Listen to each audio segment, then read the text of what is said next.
જમ્મુ કાશ્મીરના પહલગામ વિસ્તારમાં પર્યટકો પર આતંકવાદી હુમલામાં 32 લોકોના મૃત્યુ થયા છે। પહલગામમાં થયેલા આતંકવાદી હુમલાને આંતરરાષ્ટ્રીય હિન્દુ પરિષદ અરવલ્લી દ્વારા મૃત્યુ પામનારા પરિવારજનો પ્રત્યે પોતાની સંવેદના વ્યક્ત કરી છે અને આતંકવાદીઓ પર આક્રોશ વ્યક્ત કરીને અરવલ્લી જિલ્લા કલેક્ટરને પ્રાંત મહામંત્રી જયંતિભાઈ પટેલ, જિલ્લા અધ્યક્ષ રામભાઈ પટેલ, કનુભાઈ પટેલ, રાષ્ટ્રીય બજરંગ દળ અધ્યક્ષ પ્રિયંક પોકાર, વિજયભાઈ તેમજ હિતેશભાઈ જોશી, વિપુલભાઈ તેમજ રોશન પટેલ, કિરણભાઈ વગેરે કાર્યકર્તાઓ મોટી સંખ્યામાં ઉપસ્થિત રહીને વડાપ્રધાનને સંબોધીને આવેદનપત્ર આપીને હુમલાખોરોને કડકમાં કડક સજા આપવામાં આવે અને પર્યટકોની સુરક્ષાની માંગ કરવામાં આવી હતી। વૈભવ રાઠોડ, અરવલ્લી ન્યૂઝ, મોડાસા।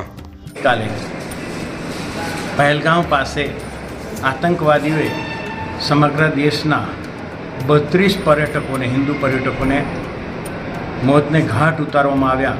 એના વિરુદ્ધમાં સમગ્ર દેશમાં આંતરરાષ્ટ્રીય હિન્દુ પરિષદ, રાષ્ટ્રીય બજરંગ દળ અને એના સંગઠનો દ્વારા આજે કલેક્ટર કચેરીને વડાપ્રધાનને સંબોધીને આવેદનપત્ર આપવામાં આવ્યા છે। એમાં આજે મોડાસા ખાતે પણ અમે આવેદનપત્ર આપ્યું છે। રામભાઈ પટેલની આગેવાની નીચે અમે અહીંયા આવેદનપત્ર આપ્યું છે।